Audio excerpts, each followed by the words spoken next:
So a supporter of Amber took to Twitter to try and expose Johnny for being racist in his movie Pirates of the Caribbean, but she failed miserably. She posted a tweet saying, "Captain Jack in Pirates of the Caribbean whitewashed and erased slaves and slavery from the 18th century Caribbean, where its practice was probably the most cruel in the world. Pirates were often far from the freedom fighters the film portrayed but were slaveholders themselves." She followed this tweet with another saying, "In case you need another reason to hate Johnny Depp, the Pirates franchise is deeply racially problematic." And if all this BS was not enough, she also added another tweet saying, "In sum, even the fictional character Depp's fans love and think is a real depiction of Depp himself is almost certainly a racist sociopath." Now, if I call this tweet dumb, it would be such an understatement.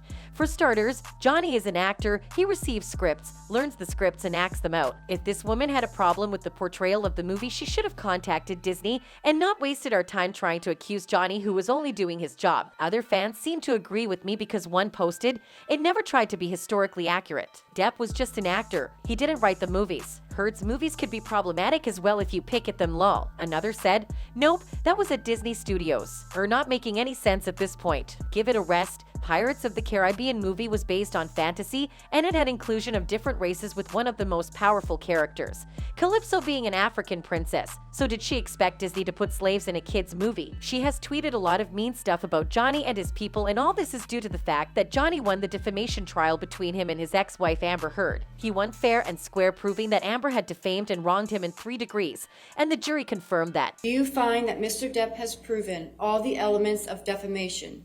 Answer, yes.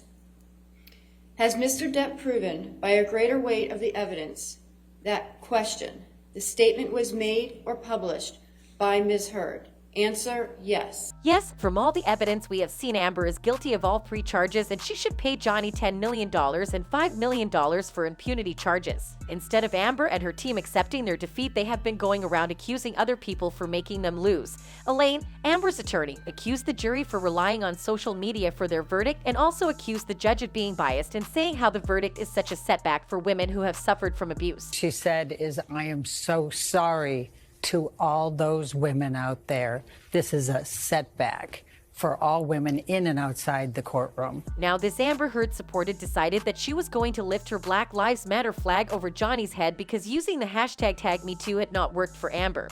So she thinks hashtag Black Lives Matter will help Amber. A fan tweeted saying, "This is a poor attempt by this professor of waving her Black Lives Matter support flag. There was no need for this rant for a movie that was not written to ignore or represent slavery." She must be in shock of all the negative response she's been getting from Twitter. She claims she is a Stanford professor, but she had the guts to post this.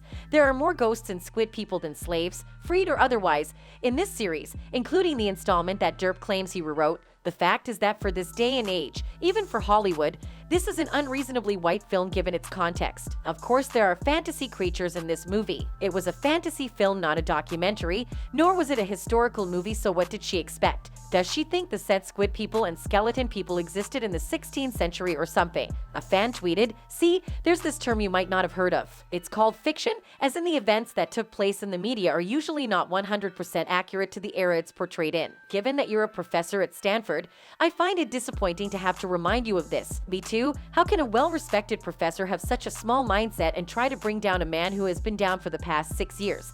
Just because she doesn't agree with the verdict. If she is so interested in the outcome of films, she should go after the production companies and not the actors themselves. Shame on her. Anyways, that's it for this video. Thanks for watching.